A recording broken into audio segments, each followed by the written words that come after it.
pergunta de torcedor de futebol, né? Qual foi o melhor time aí de todos os tempos aí, de basquete, brasileiro, vamos dizer assim? Olha, eu acho difícil. Eu acho que você poderia, assim, falar de épocas, né? Sim, sim. Com certeza, na década de 60, esse time do Corinthians pode ser considerado Que era o o Bambam na melhor época. time. Aí na década de 70, o Sírio montou uma equipe maravilhosa. Que Com era Carioquinha, Marcel, Oscar, Marquinhos. Sim. E uma equipe fantástica que chegou a ser campeã mundial em Mas 79. dá bronca do Marquinhos no lance livre, né? Ele errava bastante, né? É, mas o Marquinhos, na minha opinião, foi um pivô espetacular. Eu costumo brincar com ele, o Marquinhos, eu também tenho um orgulho muito grande de ter amizade, eu costumo brincar com ele e ele fala que ele concorda comigo. Eu falo, você para mim foi o segundo melhor pivô brasileiro. Só perdia pro Bira. Ele fala, tudo bem, então eu aceito. Tá certo. Perder pro sim, Bira. Sim, com certeza. Perder só pro Bira. Então, o Sírio nessa época foi um time maravilhoso. O Monte Líbano, em meados da década de 80, também montou uma equipe fantástica. Eu, inclusive, tive a oportunidade de participar durante 2 anos como assistente do Edivar nessa equipe do Monte Líbano. Franca sempre teve times muito fortes. Então é difícil você falar de um time, né? Porque também são épocas diferentes, são maneiras de jogar. Você não pode comparar o basquete que se joga hoje com o basquete que se jogava na década de 60. Sim, claro. Hoje é muito mais força, né? Muito mais força, a estatura do jogador, como a gente brincou aqui. Hoje um jogador de 1,90 m é um baixinho na quadra. Na década de 60, um jogador de 2 metros era exceção. O Súcar, por exemplo, que tem 2 metros, né? Tem ainda, porque graças a Deus ele ainda está vivo, mas na equipe brasileira o Súcar era um jogador, ele era exceção em termos de estatura. Então são épocas diferentes. Hoje o basquete está muito mais forte, o basquete está fisicamente muito forte, muito mais pegado. Então são outras épocas, é muito difícil você comparar times. Mas eu diria que esses times, o Corinthians da década de 60, o próprio Corinthians da década de 50, sem esquecer que a gente tinha o Flamengo no Rio, o 15 de Piracicaba. O 15 de Piracicaba era um time fantástico, com o Vlamir, antes de vir para o Corinthians, o Valdemar, que faleceu, o Pecente, jogadores maravilhosos, jogadores fora de série. Então, a gente tinha um basquete muito rico, muito forte mesmo, e que agora nós estamos conseguindo retomar, melhorar um pouco o nosso basquete, com a volta à Olimpíada, com times fortes, a Liga Nacional aí fazendo um papel bastante importante nessa retomada do basquete brasileiro, né? E sem esquecer o feminino, né? Como eu falei, o basquete feminino do Corinthians, por exemplo, 2 grandes atletas brasileiras jogaram no Corinthians, a Laís e a Nilza, que foram jogadores de seleção, a Marlene parece que também jogou no Corinthians, então realmente é uma história muito bonita. Entendi. O senhor acha que, assim, em relação ao basquete aí, desse momento atual, esse fato de ter muito jogador saindo, vai jogar lá nos Estados Unidos, né?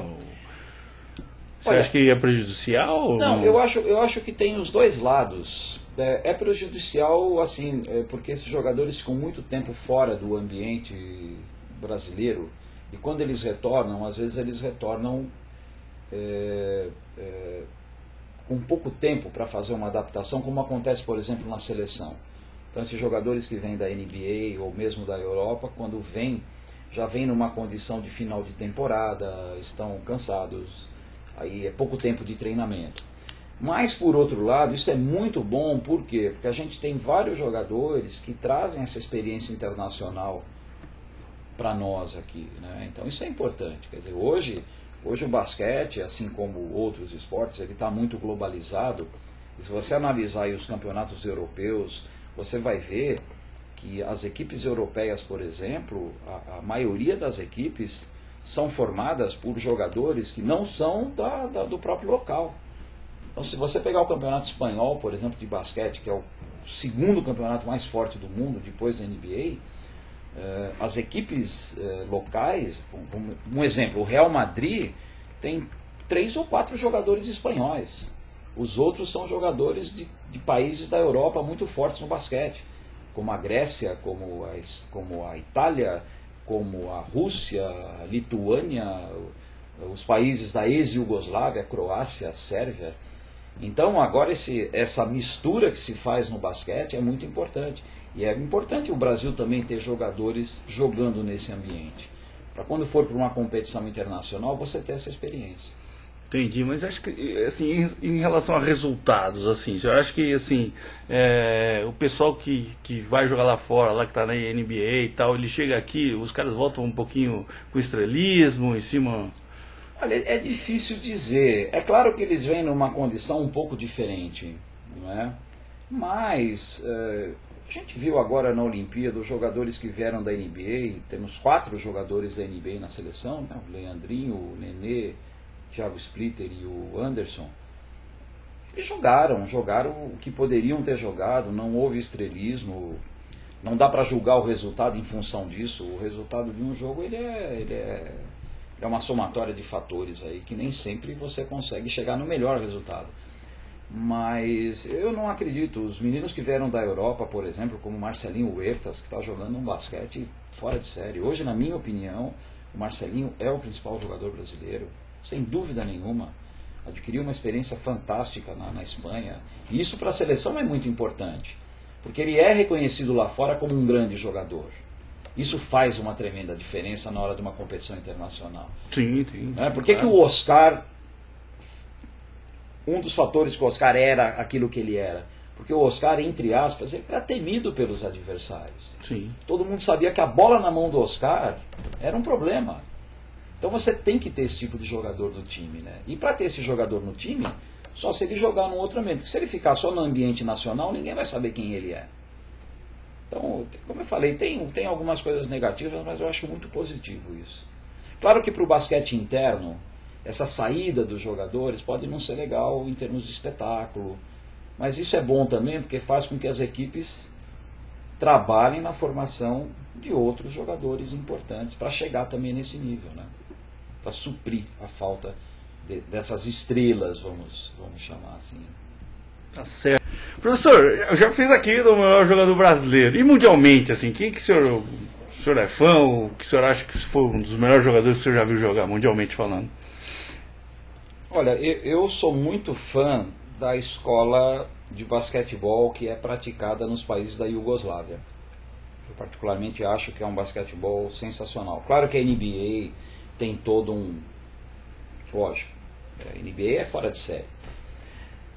Mas nós temos assim jogadores, fora os da NBA, né, que a gente poderia elencar. Se pegar esse time dos Estados Unidos que disputou a Olimpíada, é um espetáculo, né? LeBron James, Kevin Durant, Kobe Bryant, sem falar dos antigos, né? Magic Johnson, Larry Bird, enfim, Michael Jordan. Você vai ficar falando aqui 200 nomes, né? Difícil escolher um. Eu gostava muito do Magic Johnson, pelo estilo de jogo dele. Claro que o Michael Jordan é sensacional, foi sensacional, mas o estilo de jogo eu gostava muito do Magic. Você vê, nós temos um jogador na Argentina, o Ginóbili, ele é fantástico, ele é fora de série, mesmo escola, então é um jogador sensacional. Nós tivemos um jogador que infelizmente faleceu muito jovem, na época ainda da Iugoslávia, e que jogou nos Estados Unidos, que foi o Drazen Petrovic.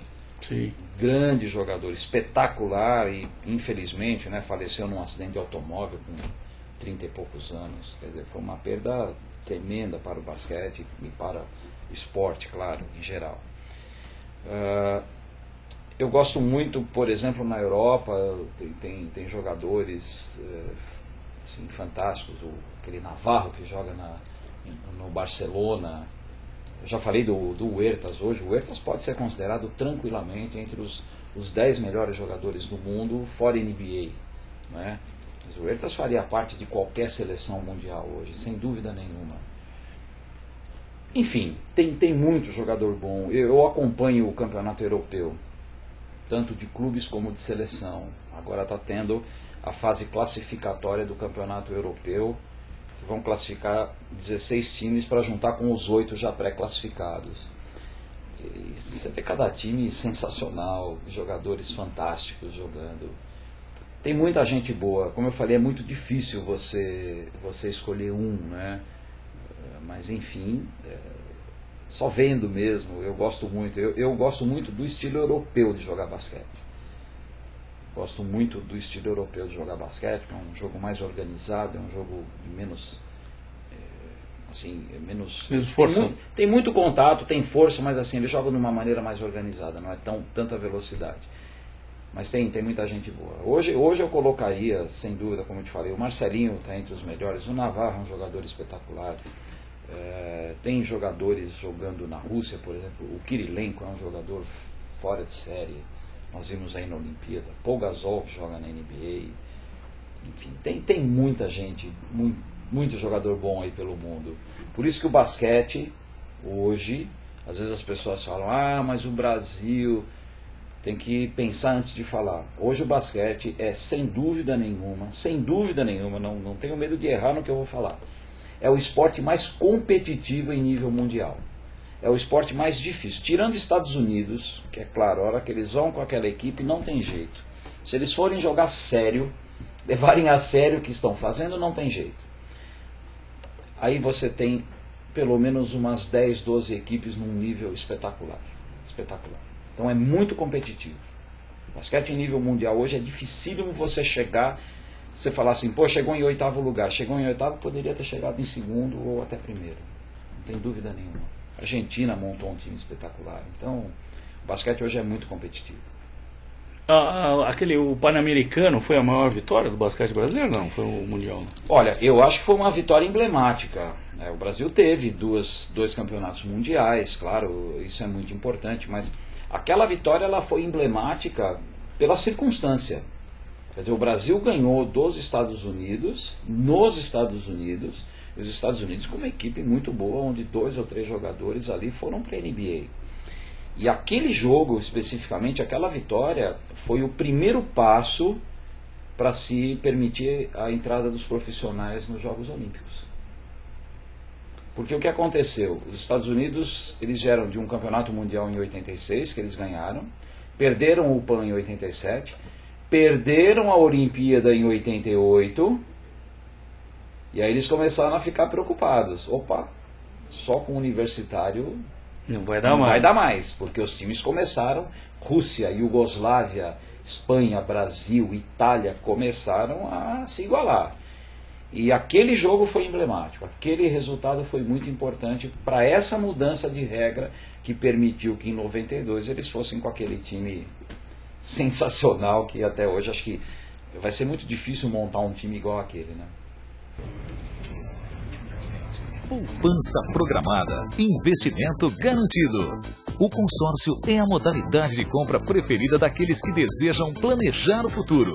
Além da aquisição de bens, o consórcio mantém o poder de compra do cliente, sem riscos de perda de capital e sem juros. E para assegurar uma vida rentável e com tranquilidade, o consórcio acumula ainda mais vantagens. Novo plano sob medida. Rodobens Consórcio.